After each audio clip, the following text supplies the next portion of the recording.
Weight of the world can feel so heavy when you're caring for not one, but multiple family members with Alzheimer's disease. The emotional, physical, and financial toll is multiplied. But you're not alone. On this episode today, I talked to Sandra, a lovely woman who cared for multiple family members with Alzheimer's. She's going to give us some strategies, tell us her story. You're going to feel better just by tuning in.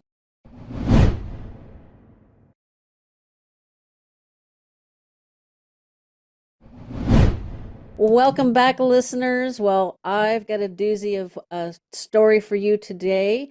I don't know how many of you are caring for multiple family members with Alzheimer's or other form of dementia. I pretty much got to do mine one at a time. But with me is Sandra Kaiser. She took care of her mother and her brother. And between them, she also had a couple of uncles with the disease, and I think it was an aunt. So Correct. she's well versed on Alzheimer's caregiving, and she's here to tell her story and give us some tips and strategies. So thanks for joining me, Sandra. Thank you. Thank you for having me. Good evening. Well, Welcome. afternoon where you are, Yeah, right? wherever you listen or whenever you listen. So why don't you start with telling us about you and your family and how this conversation came to be happening today? Sure. So my Alzheimer's journey started in October 2001. I had moved from Detroit to Orlando. My job relocated me here.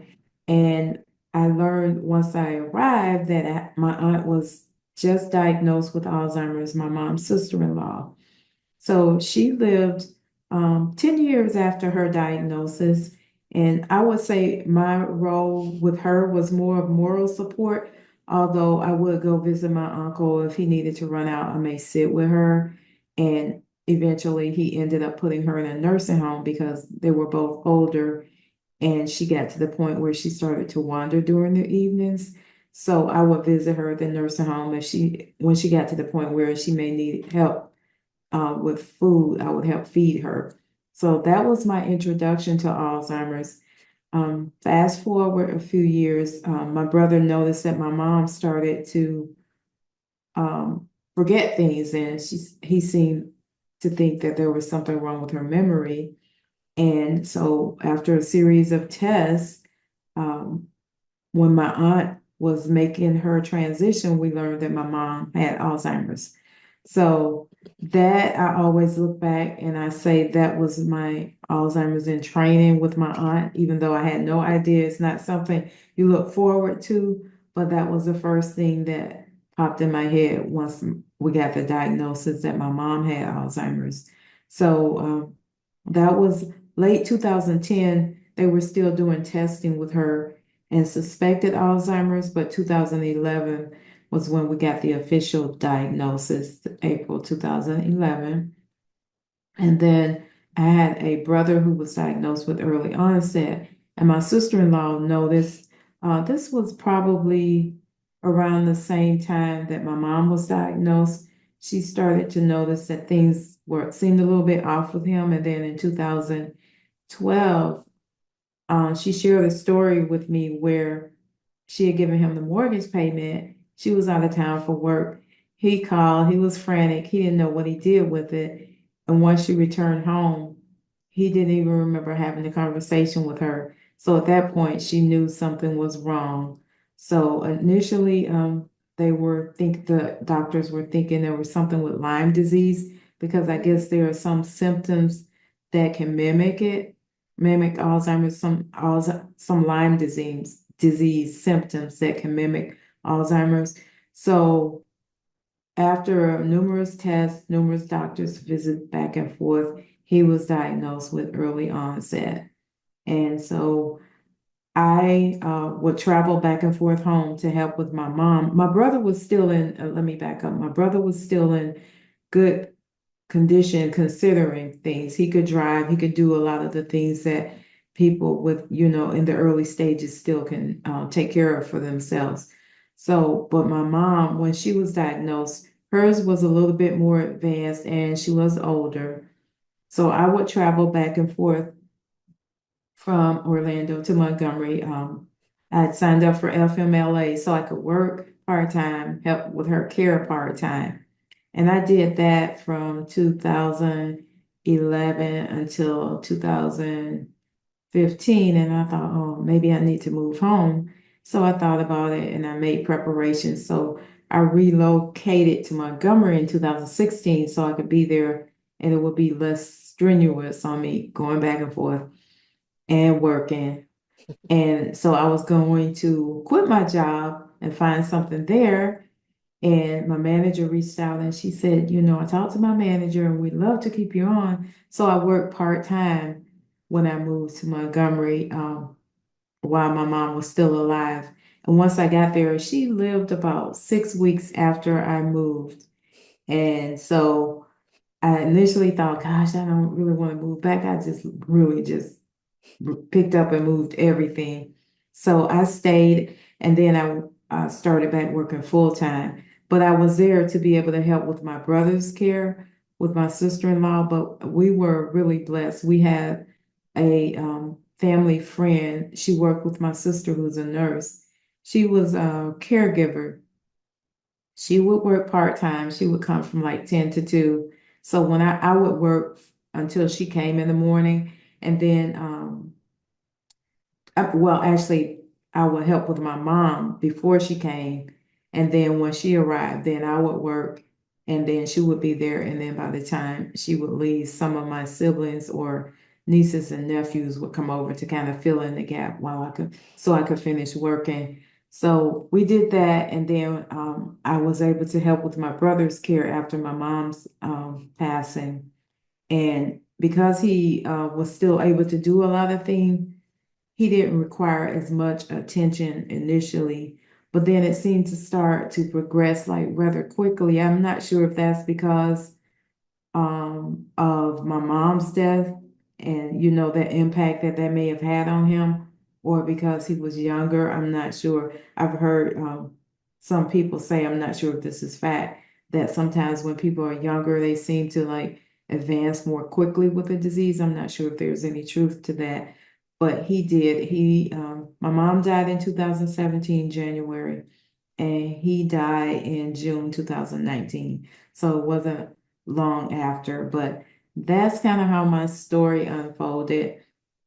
And then after both of them passed, I wanted to share my story in a book, and I thought, don't really want to do this now. But it was the start of the pandemic, and someone that I went to church with here in Orlando, everything was online. She did a writing challenge, and I thought, wow, I should participate in it. And I did. And so that's how I wrote my book, dedicated to my mom and brother.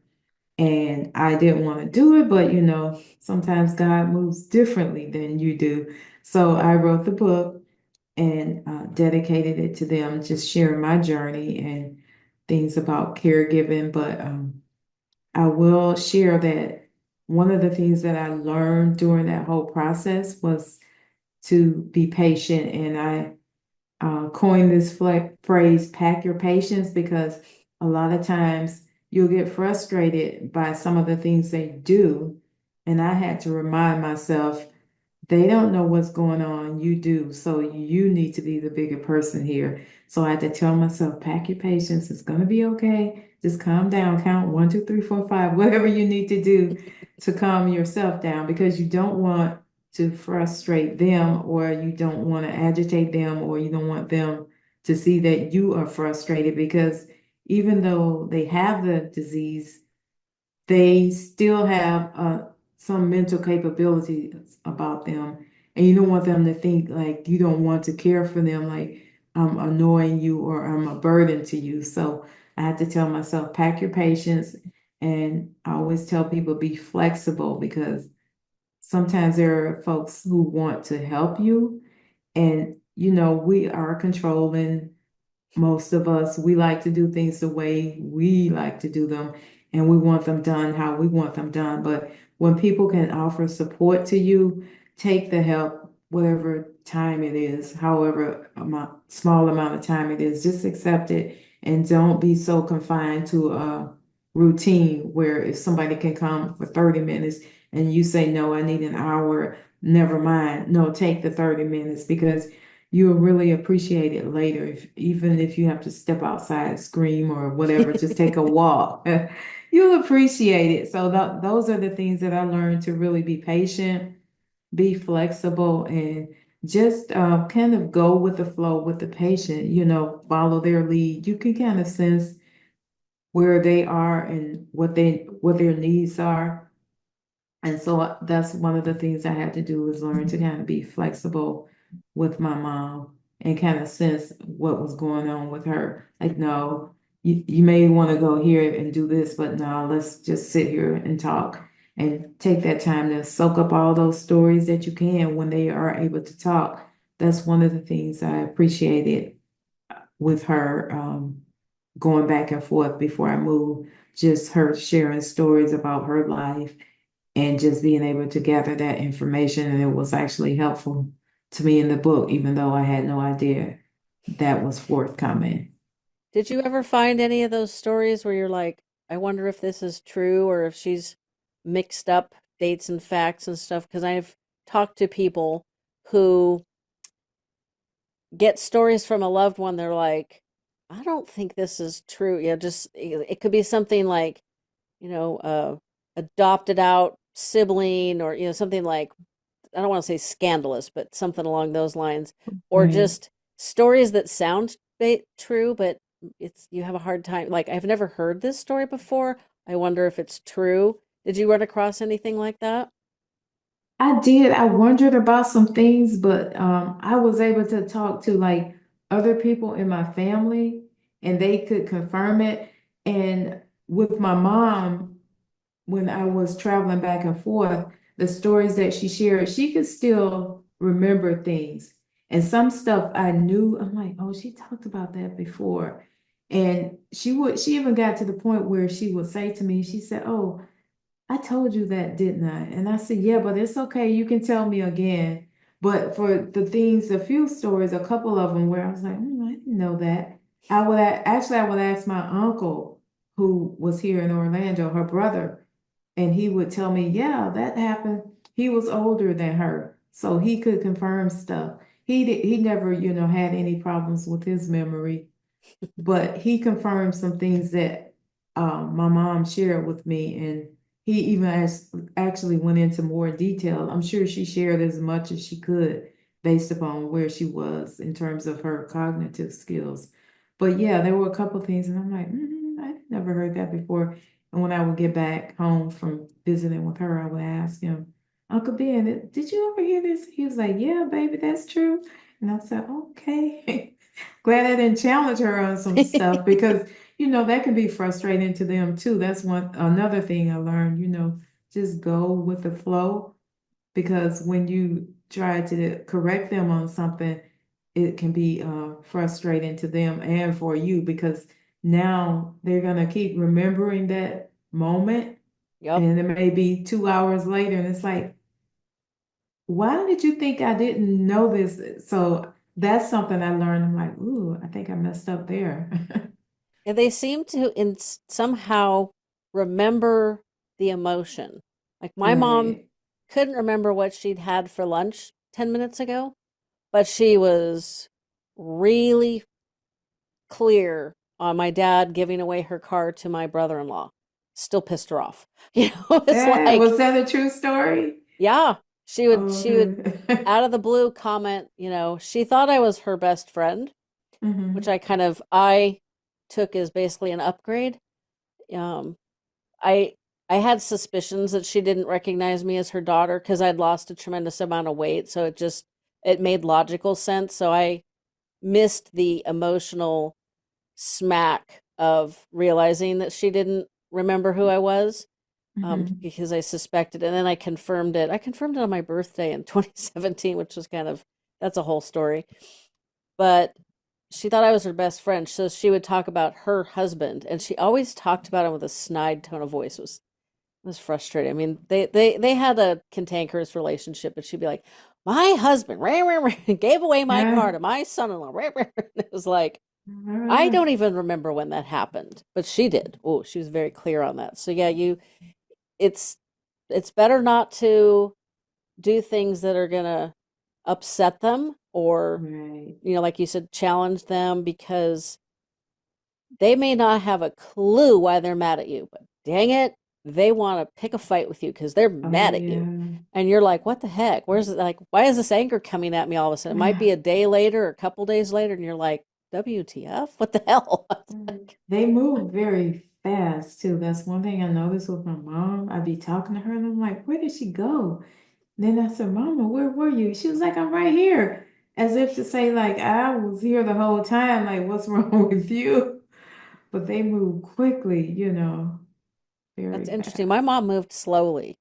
So that is Yeah. interesting. And to go back, I do believe that people with younger onset Alzheimer's generally progress faster, but I have a past guest. The original title of the episode was Slow Puncture, but algorithms force me to change the title sometimes, so I can't guarantee it's still the title. He was diagnosed with younger onset Alzheimer's at 50, and we're recording this on November 7th. He just celebrated a birthday, either the 5th or the 6th. Lucky for him, he's in Britain, so he's a British gentleman, so he didn't have to Hmm. deal with our November 5th stuff. And Yeah. he's still doing pretty well, but slow puncture is in reference to cycling, and he does cycling for dementia awareness, and it's obviously kept him healthy because he does better in the morning because when we recorded, they're like his riding partner said, "Well, Peter's better in the morning. Can we record in the morning?" Which I have no problem with, but I'm in California and he was in Great Britain. That's an 8 hour difference to start with. So Yeah. I had breakfast, brushed my hair, threw on some makeup, my own club cycling jersey, and recorded with him, and then finished my normal morning routine.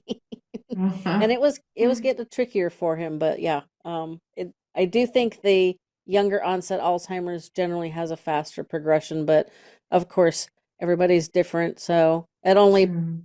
only it's only going to apply to the people who aren't listening today, right? Right, right. And then you were also talking about patience, and one of the things that I teach and have learned through guests is, well, I'm a community educator with the Alzheimer's Association, and so one of the topics that I teach is dealing with typical dementia behaviors, and one of them is like aggression, and one of the things is if you get impatient with them or you have a body language that expresses exasperation or frustration, that it can trigger a really negative reaction. And I have a past guest, I have lots of past guests who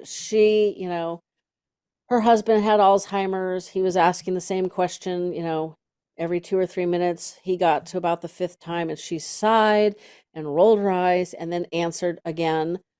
She answered in a nice tone of voice, but she turned and looked at him, and the expression on his face, she said, was like she had slapped him. And she vowed right then and there she was never going to do anything that would put that look on his face. And so she just came up with the mantra that if he could remember, he wouldn't ask. And he didn't ask to have Alzheimer's disease. So I think she was successful on not making him feel like he'd been verbally slapped. Mhm. He had a fairly quick progression, but he was older. So the Alzheimer's Association also recommends a mantra. So I like your pack your patience because Yeah. that's memorable. Her mantra was a little wordy, didn't roll off the tongue, but it worked for her. So everybody has to come up with their own.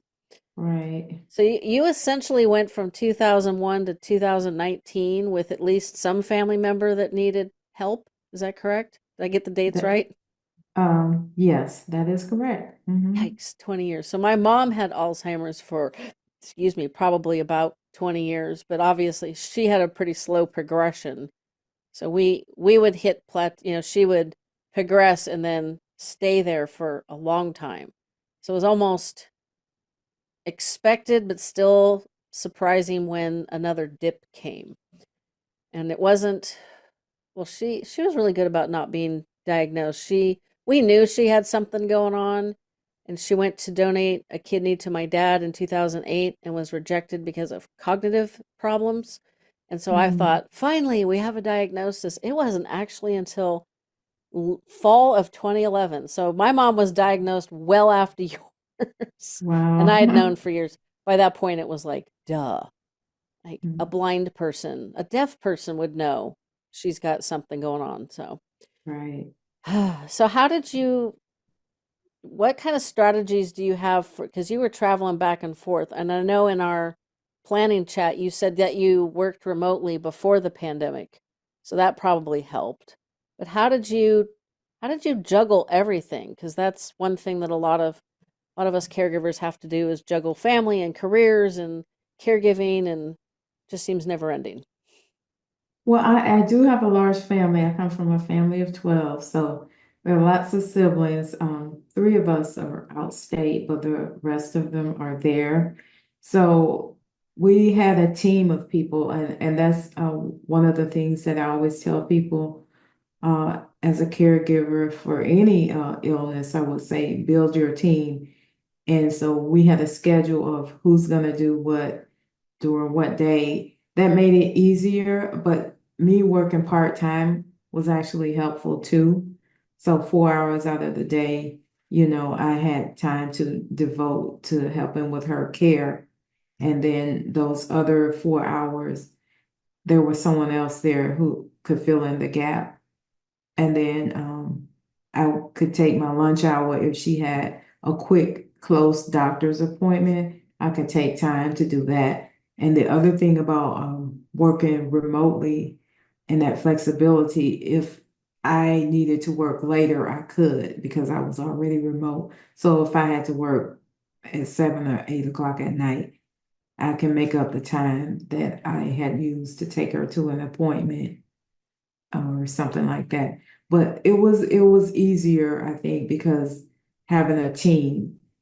Definitely, if it was just me and my brother, it would have been more difficult. But I had siblings, nieces and nephews who pitched in, especially like on Saturday. Saturdays were the days where I kind of had to myself, so to speak, at least part of the day, because others would come in and help out. So that made it easier. So definitely build your team so that you're not the only one, or you're not, and ask for help. I think that's another thing. Sometimes as caregivers, we don't ask for help because we know that other people are trying to live their lives and we don't want to bother them. But I say bother them because when you become overwhelmed, then you become frustrated. You're no good to yourself. You're no good to the person you're trying to help care for.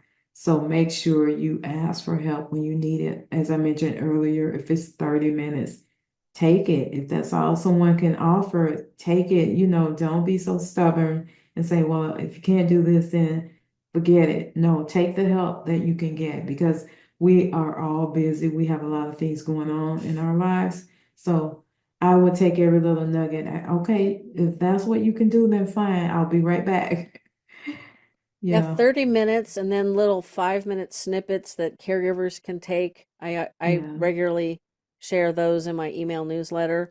Take 5 minutes, go outside, get the sun on your face, breathe some fresh Hmm. air, enjoy some nature. I live in the low Sierra foothills, the Sierra Nevada foothills, and Hmm. frequently the deer are walking through my yard. The Like I said, this is November 7th when we're recording this. My husband took my Halloween pumpkin that because it spent 3 days in the house was looking pretty bad by November 1st, Hmm. and chucked it onto the lawn because there's plenty of critters. There's turkeys, there's critters galore. And he figured, well, instead of putting it in the trash can and like making, you know, greenhouse gases that aren't good for the planet.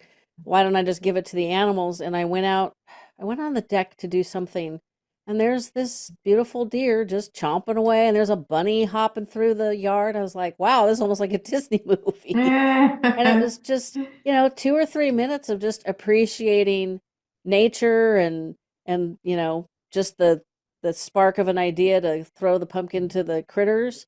It's just Right. like it was awesome. It's amazing how the little 5 minutes here, 5 minutes there, you know, getting a lot done, getting a lot accomplished or not getting frustrated, patting yourself on the back.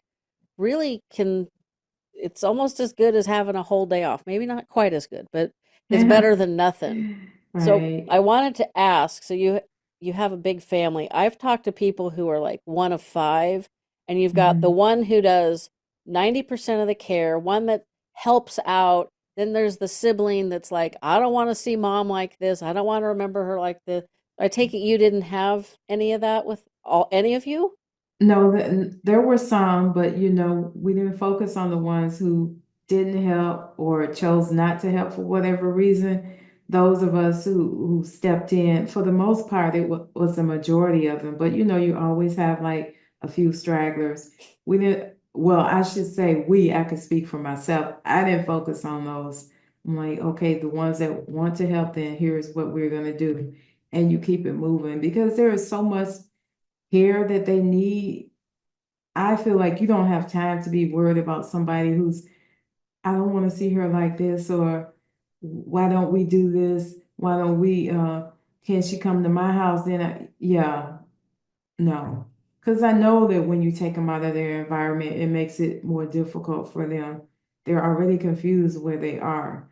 So I didn't worry about people who didn't step up their game. I just, accepted the help that was offered and kept it moving. I found that was easier and more beneficial for my own mental health because you got to think about yourself as well and make sure you take care of yourself. Yeah, because if you go down, you know, that's like pulling the leg off of a tripod. It's like now the whole support system crumbles, and that's not helping anybody. Yeah, kind And of it's like my ring light that I dropped just before we got on. I'm like, great, and cracked the top of it so it's taped up over there, but it's working. just keep on trucking, right? It's Right. it's not unusual, and I think this must be like personality based. My mom was the oldest of four. The sibling number two had, and I say this with all respect, was always a wimp.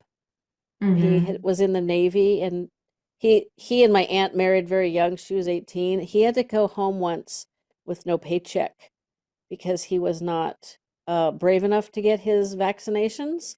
And they were like, Hmm. no vaccination, no vaccinations, no paycheck. And she drug him back there and got those vaccinations. And when my grandfather was dying from cancer, she stepped in and took his place. So it was like the four of them would take a week at a time to care for my grandfather. And my grandmother at the time also had, well, she had vascular dementia. So it was a Hmm. double whammy for all of them. But yeah, it's just like it seems very normal that there's somebody in the family that they just can't cope. It's not that they're bad people, Right. and so the way you handled it was is the best way. It's kind of how I recommend people, it's like you're not going to change them, so don't bang your head on the wall because that isn't going to do any good. At all. You're So, gonna have a headache and you still have to get the work yeah, for done. real. It's not good for your brain health to bang your head on the wall. Don't be doing that. So, what kind of things did you do when you had the time? Well, yeah, when you had the time off, what did you do to help take care of yourself? Because that's a long Well, stretch. I can relate. yeah. So my family lives on a lot of land, so I could walk. My dad had dug a pond some years ago. I'm not into fishing, but just being able to walk and just watch nature, like you say, that was always helpful. And then there were those trips to Starbucks that were beneficial. Go sit outside, enjoy a frappuccino. I would sometimes take my brother. He would get a strawberry refresher. I would get a frappuccino. We'd sit and we'd talk and laugh about things. So a lot of times we would come back home and sit on his porch because I know that that was a place of comfort for him. So Starbucks was close, like 10 minutes away or so. So we'd come back and sit and just talk and laugh. And we had a neighbor who would visit a lot. Sometimes he would come over and he would talk. And as my brother would say, oh, here he comes telling more lies. So, there were a lot of laughter, which I appreciated. And so those days when I don't feel as motivated or encouraged, I think about those moments of laughter that he had. And that gets me through. But definitely taking walks, sometimes just reading or just sitting and relaxing, not doing anything, just taking that moment to just relax and not look at a computer screen. I can relate to the not looking at a computer screen today. As I told Sandra earlier, this is my third Zoom call today. And between my light and the screen, my eyeballs are getting tired. So, Wait, there's another Sandra? no, I was telling you before we hit Oh, you were record. telling me. Oh, Yeah. you were telling me you did third person. I was like, wait. Yes, it's not something I do often because it's surprisingly fatiguing. But Yeah, one, I haven't done a recording for like a week or two. I don't know what's going on. I think people took the election week off or something. Halloween yeah, and the election all happened, so just there was a like little a bit of blur. slack, which is it's okay because I got caught up on a whole bunch of stuff it was bubbling over on the back burner. So there was one other Yeah. question I was going to ask about, oh, your remote job. Was it always a remote job, or did they help because this was before the pandemic when people even really had a clue what remote jobs were, right? Right. It was 2016. It Yeah, was that was way before people knew about mhm. remote jobs. Yeah, before we knew there was gonna be a pandemic. Yeah. It was yeah, 2016, December when I moved. That's when I started working remote. And I did that for 3 years. And when I came back to Orlando in May 2020, everybody was remote. So it wasn't difficult, to make that transition and adjustment because I had been doing it for, the past 3 years, 3.5 years.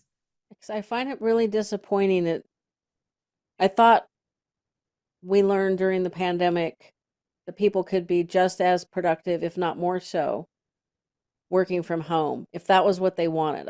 I think hybrid Right. methods are fine, but this, back to the office mandates really frustrates me because corporations are already losing money because of elder care, and they're obviously not aware of it because I'm trying to work to make them aware. So I know that's the Yeah. case. And these back to office mandates are going the wrong direction, especially with employees like ourselves that are a little bit older, a little middle aged, right? Mm-hmm. Like you said, you could, take your mom to a doctor's appointment, which those things are never quick, and then pick up your work later on in the evening. Whereas, if you had to go into an office 9 to 5, it's hard to squeeze in that stuff. And, neurologists and those guys, they're not there on Saturdays because that's not what they have to do. So Right. it's frustrating that we're going the wrong direction. I'm hoping to fix that. So I hope people that are listening realize that remote work is an option that they are going to have to offer if they want to keep talented employees like yourself. Like you said, your employer asked you to stick with them. They would work with you because they understood the value of keeping you versus trying to find somebody equally as good to replace you. I'm sure that would have been really difficult. Yeah, I appreciate it not having to look for employment. So that was good. It was a blessing to both of us, actually. So, but I was thankful for that. But that wasn't my priority because I'm like, okay, I could tell like on that last trip home, she was declining more. So I'm like, you better get there if you're going to spend those final days. So I'm glad that I did. That's something that I will always be grateful for, having made that decision to just like, okay, this is what you need to do. But I did plan a year out. So it's not like I just said, okay, tomorrow I'm moving to Montgomery. I planned out a year, like this is what I need to do so I can be prepared. So And that probably made that transition a bit easier because yeah, I'm sure it there's did. days when it was hard to find the gratitude in making a cross state move. Moving's not ever easy. That has to be harder. for her to pass away after 6 weeks, it's like, I did all this stuff and it was only for 6 weeks. Yeah, I felt like that. I was like, are you kidding me? And then like I was home like a week and I had a brother um who had an accident, ATV accident, and died on Christmas, like a week after I got home. And I thought, you gotta be kidding me. Are you serious? And then like another 5 weeks she's gone, and I'm thinking, okay, there's gotta be something that God is trying to teach me here. I don't know what it is. I don't even know if I agree with it right now, but I'm gonna hang in there. Yeah, that has to be really hard. Yeah. I can't imagine losing somebody on Christmas suddenly has got to be challenging. We lost a friend on Christmas Eve 2019, and it kind of refocused some of my thoughts on where I was, what I wanted to do. We had a really huge house, and it was on a golf course, and they closed the golf course. And we Hmm. finally had equity, and it was kind of like, fortunately, our timing was a little off, so we downsized, sold that house in January of 2020. Really wish we'd waited 6 months, but it had a really big mortgage and it was interest only, so we were never getting ahead on that. And it was just like, this is stupid. And after he died, I was like, it's just a house. Like the memories are in my Hmm. head. It's like the Right. stuff doesn't matter, the walls don't matter. And that was nice because then we lived in a temporary house rental for the 2 years of the pandemic, and then we moved up to the Sierra foothills, and that was a whole different change of life. So sometimes I Yeah. wonder about moving 2 hours away from my only kid, but for the most part, it's been okay. But yeah, it's just sometimes you got to wonder. But we at least got to sell my mom's house during the height of the pandemic. Did you? I still just still am just gobsmacked is the perfect term for what we sold her house for. It was, let me think. They bought it in, so it was like 50 years old. They bought it, it was built in 1970 and we sold it in 2020. So somebody else is going to have to do the math. I don't have enough fingers for that one. Yeah. And it was just, ugh. So we rented it out to cover the care home that she lived in, which was one thing I Hmm. was going to ask you. You said your aunt ended up in a nursing home. Was it a nursing home or memory care? No, it was a nursing home. Like I said, my uncle, it got to the point where he wasn't able to get the rest that he needed at night to help take care of her because she started to wander and even open the door. So he realized he didn't want to do it, but that was the best option considering where she was in this disease. But he was at the nursing home every day, twice a day. They never knew when he was coming, so they got to know him. And I will never forget, there was a gentleman who was in the nursing home. His name was Stephen. Stephen was in a wheelchair. I don't know that he had family or if they visited him, but we got to know him like going back and forth. And if my uncle got there first, he would roll up front. I swear I believe this man would look out the window to see who was coming in. He'd say, he's already down there. Or if I was down there, if I beat my uncle to the nursing home on a Saturday, Stephen would go up front and he would meet my uncle and tell him that I was there. And when my uncle would come to the room, he would say, Stephen told me you were here. So, I mean, we just got to know Stephen and build a relationship with him. And that was just something that I remember. And I was like, you never know, like, the impact you have on people because, like I said, I never saw any of his family visit him. So he would come to the room where my aunt was and he would sit with us and talk. And he would always have this big box of, I can't remember, I think it was either vanilla wafers or Oreos. And if you ask Stephen for a cookie, he'll say, I don't got no more. And my uncle would say, you are a stingy joker. But that made his day. Like he would just laugh and then he would just roll out. He would hang out with us. And I always thought, wow, maybe he doesn't have anybody. And that's his moment of, fellowshipping with somebody who paid attention to him. So, yeah, I remember Stephen like it was yesterday. I have similar memories of the friends that my mom made in memory care. My mom lived in memory care for 3 years and 2 weeks. And she, because I was 50 when my dad passed away, and my photography business was attached to my house, and we backed up to open space, and my mom instinctively understood that she was mom.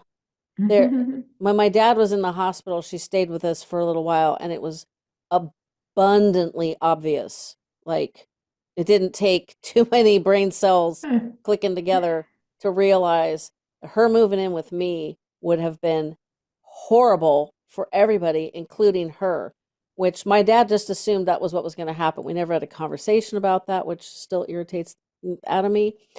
And I knew my mom didn't, my mom wanted to live in her home forever, but she didn't want to be a burden to me. I'm like, well, thank you. Those are mutually exclusive.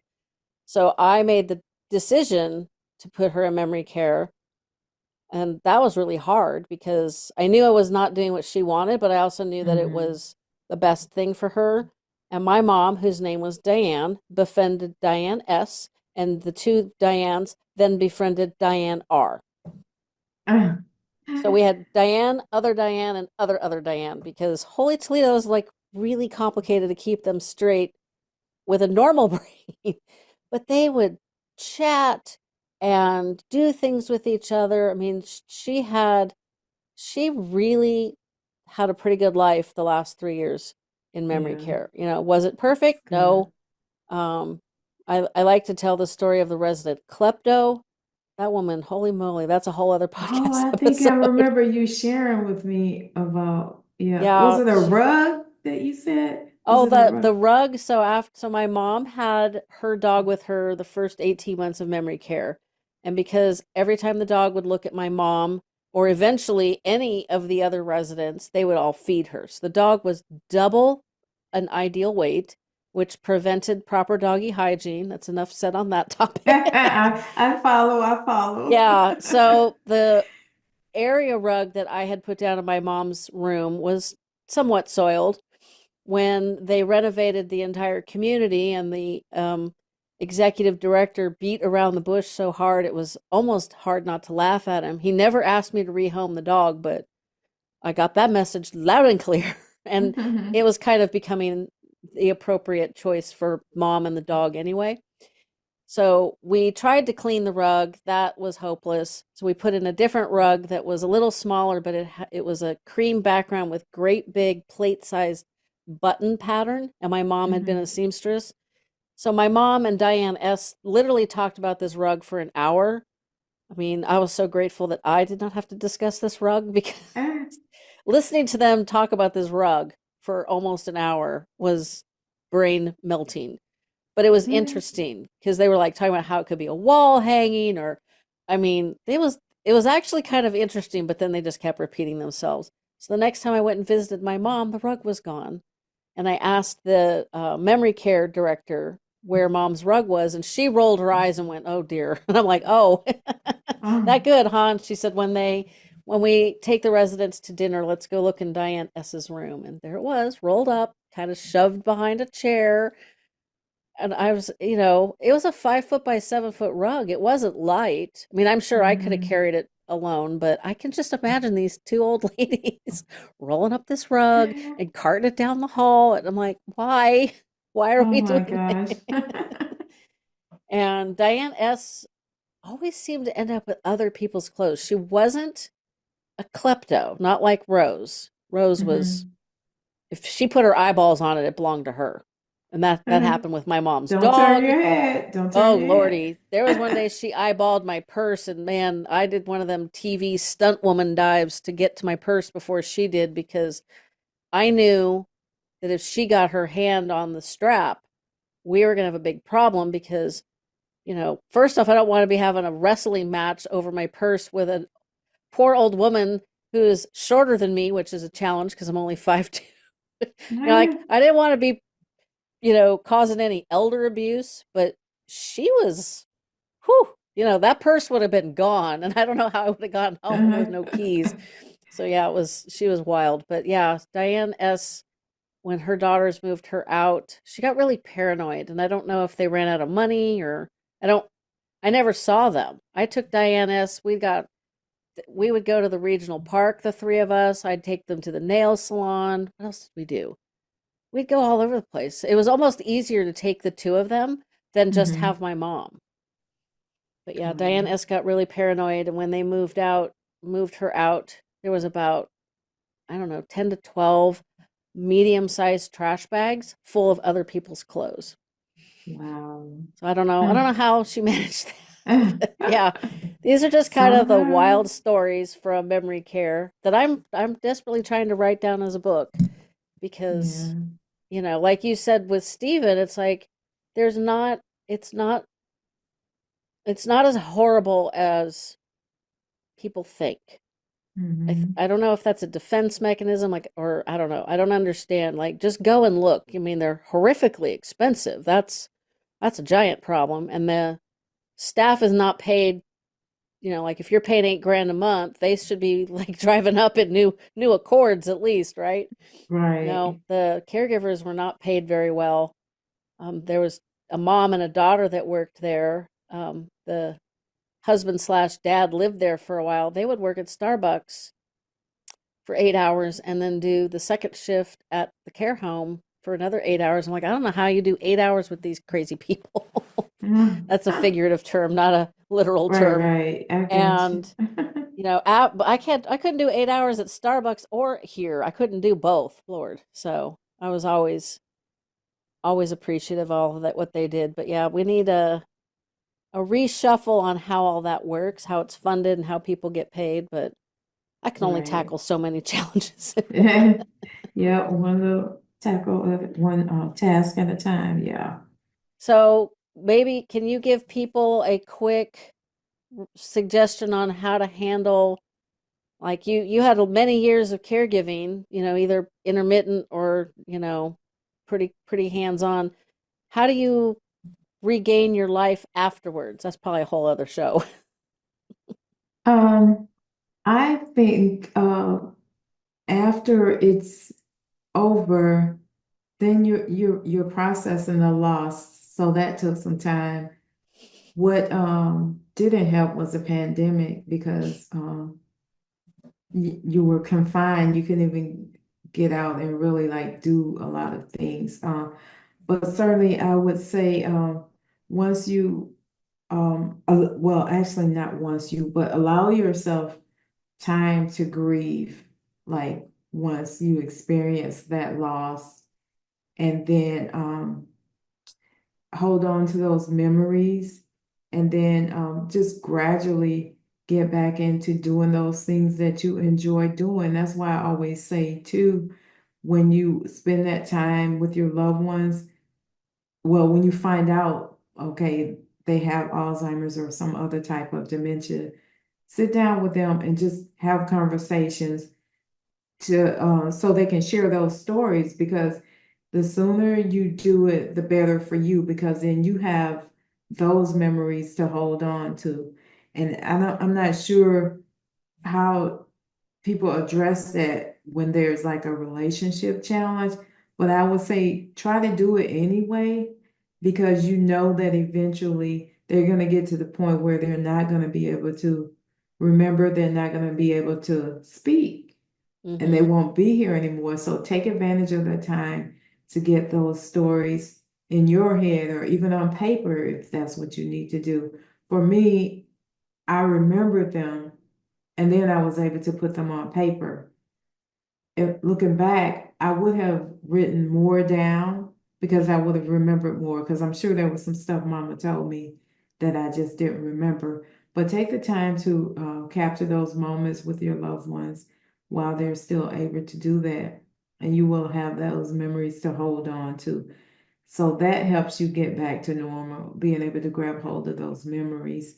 And then I think realizing that, they're not suffering anymore and they're in a better place, you can gradually start to move forward and go on with your life, because you have to move forward. You can't stay there. It's okay to mourn, and no one can tell you how long you need to grieve the loss.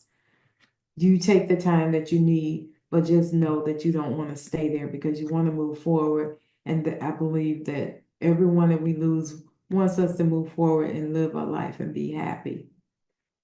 Yeah, I think reminding ourselves that what they would want for us, even if there's days when you're like, well, because not everybody has, a super close relationship. My mom and I were, I would say, average. We weren't at odds with each other, but we weren't like best of buddies.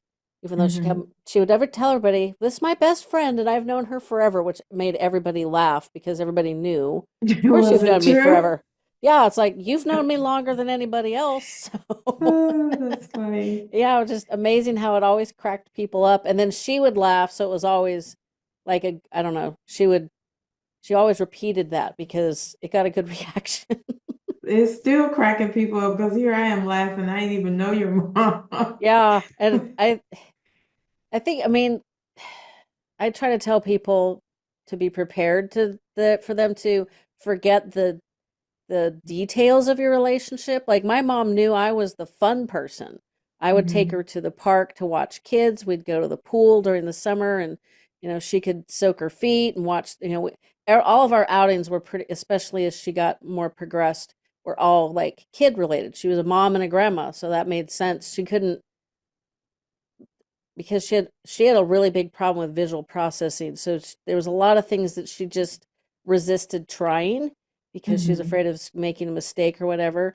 And that was just really frustrating for me. Like this show started because none of the traditional advice worked.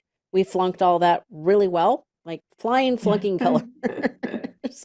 And so I just learned like she was really happy. She wanted to sit around and shoot the breeze, which would be great, but she was at the point where she would ask me, "What have you been up to lately?" And I would tell her, "Well, it's Monday and I went to this meeting and then I came to visit you." I always gave her like a little short answer. I didn't tell her my whole day.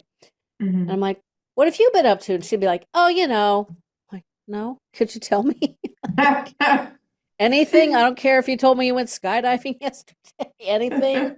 Like, give me a little nugget to work with here. Yeah, it was really tough. So we'd go and watch kids and everything, and that's what we did. And she knew I was a fun person, so that's why I say, I went from daughter to best friend, and that was definitely an upgrade. So Yeah, you take it, huh? yeah, and it still makes me laugh and smile. So I think it helps if like you still worked, even if it was only part time. You didn't, Hmm. I know people that give up their careers because they don't have much of a choice, which we really need to Right. fix in this country.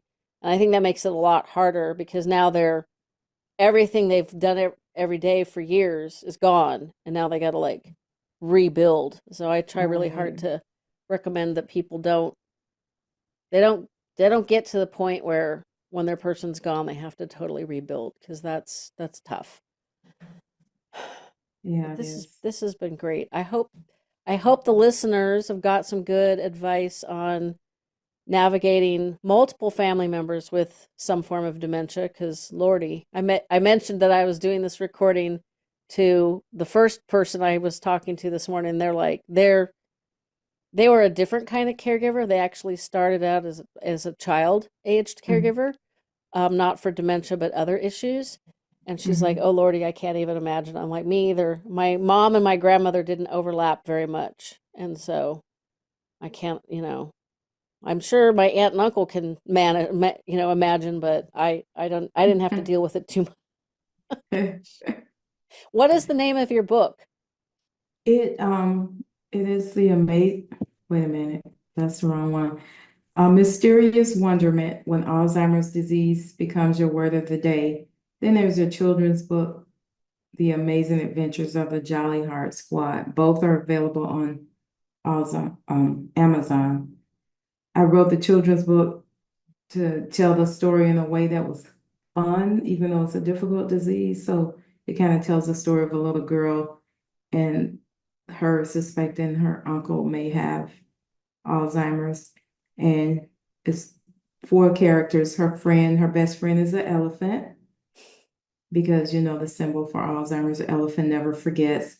And then there is the frog. There's a story in my first book about the frog. Me and one of my little brothers the one who got killed in the accident on Christmas. We accidentally killed a frog. We were throwing rocks Oh when we no. were kids. When we were kids, let me be clear. I don't want anybody to think that I'm an animal killer.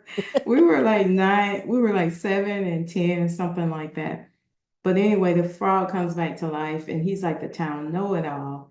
And then there's Doc McMice, elephant don't like mice. So those are the main characters. And Dr. Theodore McMice teaches the little Jolly Heart Squad all about Alzheimer's. They visit the town of Cheddarville and they learn about Alzheimer's. And that's the kind of the premise for the children's book, so that it gives them factual information, but less frightening, I would say, because it's a fun story. So, We can all use a less frightening introduction to Alzheimer's. yeah, I know, right? Well, as the listeners know, I always link the books in the show notes so you can click on those hot links and go to Amazon, grab those up. The kids' book sounds amazing. I'm sure the other book is good too, but you detailed the kids' book a lot more. And I really appreciate you coming on and sharing your story with the listeners. Well, I appreciate you for having me. It was nice meeting you as well. Thank you. Fading Memories is also available wherever you get your podcasts.